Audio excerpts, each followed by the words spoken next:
السلام علیکم پښتو شو چینل ته بیا هم ښه راغلاست. موقت حکومت او اوربند طالبان او حکومت د پاڼ او پړانګ ترمنځ ټاکل شوي ده چې د راتلونکي پنجشنبې په ورځ په مسکو کې د افغان سولې په تړاو د طالبانو افغان حکومت او امریکا ترمنځ غونډه جوړه شي چې د قطر په شمول به د سیمې هیوادونو استازي او افغان سیاسیون هم پکې ګډون وکړي. د دې غونډې په تعقیب د نوې میاشتې په سر کې بیا د ترکیې په استانبول کې د سولې اړونده غونډه جوړه شي. د ترکیې غونډه د سولې لپاره د امریکا د نوې طرحې په چوکاټ کې جوړیږي. د ترکیې او مسکو دواړه غونډې د سولې لپاره نهایت مهمې دي او په دې کې د افغان سولې او جګړې په تړاو برخلیک ټاکونکې پریکړې کیږي.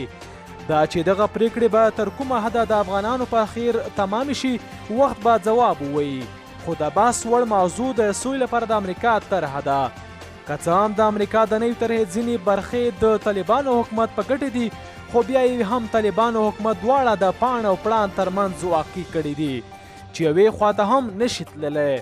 حکومت که دغه طرحې مني نو موقته اداره به رامنځته کیږي او که یې نه مني د جګړې د دوام او د دوحې د توافق د مدیدو مسؤلیت ور په غاړه کیږي. نړیوال او افغانانو ته مسؤل پاتې کیږي. همدارنګه طالبان که طرحه مني نو اوربند به هم کوي او که یې نه مني واک ته نشي رسېدی.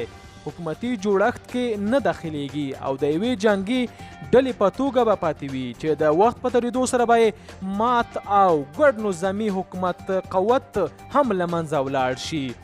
جالبه دا ده چې نه حکومت او نه هم طالبان د دغې طرحې له تطبیق انکار کولی شي ځکه د امریکا د بهرنیو چارو وزیر انتون بلینکن طالبانو او حکومت ښکاره وویل چې د افغان سولې او جګړې د برخلیک د ټاکلو یوازینۍ نسخه همدا طرحه ده او باید د تطبیق پر وړاندې خنډونه جوړ نه شي.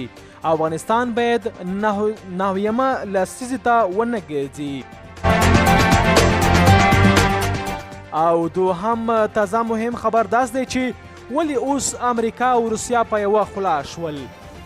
تمه ده په نږدې راتلونکي کې په مسکو کې د افغانستان د سولې په تړاو یوه نړیواله غونډه جوړه شي چې پکې به د افغان حکومت او طالبانو استازي د افغانستان د سیاسي ګوندونو استازي هم شتون ولري. د دې غونډې ارزښت په دې کې هم دی چې د امریکا متحده ایالات هم پکې ګډون کوي. تر دې وړاندې په مسکو کې د افغانستان په تړاو به جوړېدونکې غونډه کې واشنګټن چندان علاقه نه درلوده خو اوس داسې ښکاري چې امریکا هم به لاره نه ویني او د افغانستان د مسلې د حل کولو په تړاو د روسیې سره هم ګډ کار ته تیاره ده. په دې غونډه کې په یوه مهمه مسله باندې امریکا او روسیه دواړه توافق لري. د افغانستان د سولې اړوند تر ټولو ګرمه مهمه مسله د موقت حکومت مسله ده. اوس د یوې خوا د امریکا متحده ایالات په دې مسله کې واضح دریځ لري او د بلې خوا مسکو په ډاګه وایي چې دوی په افغانستان کې د موقت حکومت پلوي دي. دا یوه تر ټولو مهمه ماده ده او په اړوند یې دواړه هیوادونه موافق دي او د حکومت ملاتړ کوي. د افغان حکومت لپاره دا ډول یو اتفاق کار نور هم سختوي. افغان حکومت مخکې له وړاندې د هرې هغه ډول طرحې مخالفت کړی دی په کومه کې چې د واک انتقال لار د ټاکنو پرتله بلوي. افغان حکومت بیا په دې هکله د وړاندیز هم لري چې د وخت مخکې ټاکنې دي وشي او پکې طالبان هم ګډون وکړي.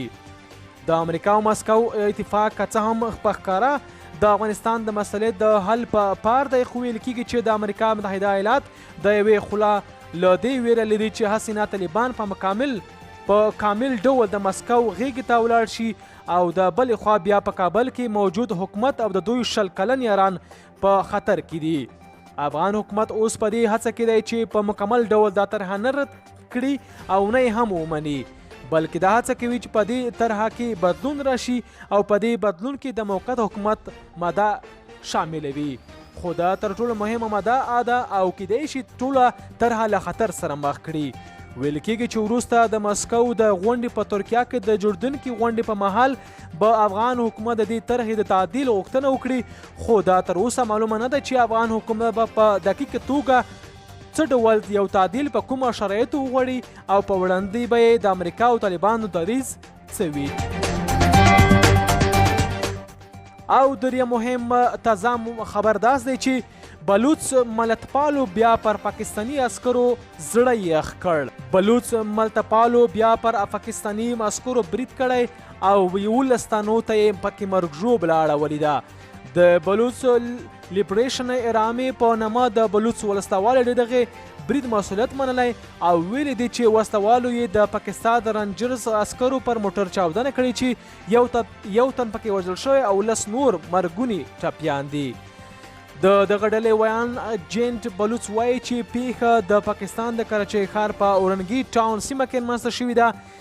دا پیښې په ځای کې د کراچۍ د پولیس یو افسر ساحي ابرو رسنیو ته ویلي چې چاودنه په یو موټر سایکل کې د ایښودل شوي ماین د چاودېدو له امله رامنځته شوې ده. نوموړی هم وایي چې په پیښه کې یو عسکر وژل شوی او 10 نور مرګوني ټپیان دي. د پیښې عاملین تر اوسه پورې د پولیسو لاسته نه دي ورغلي. که غواړئ مهم او دقیق خبرونه اورئ پښتو شو چینل در سره سبسکرایب کړئ، زمونږ ویډیو شیر او لایک کړئ. مننه.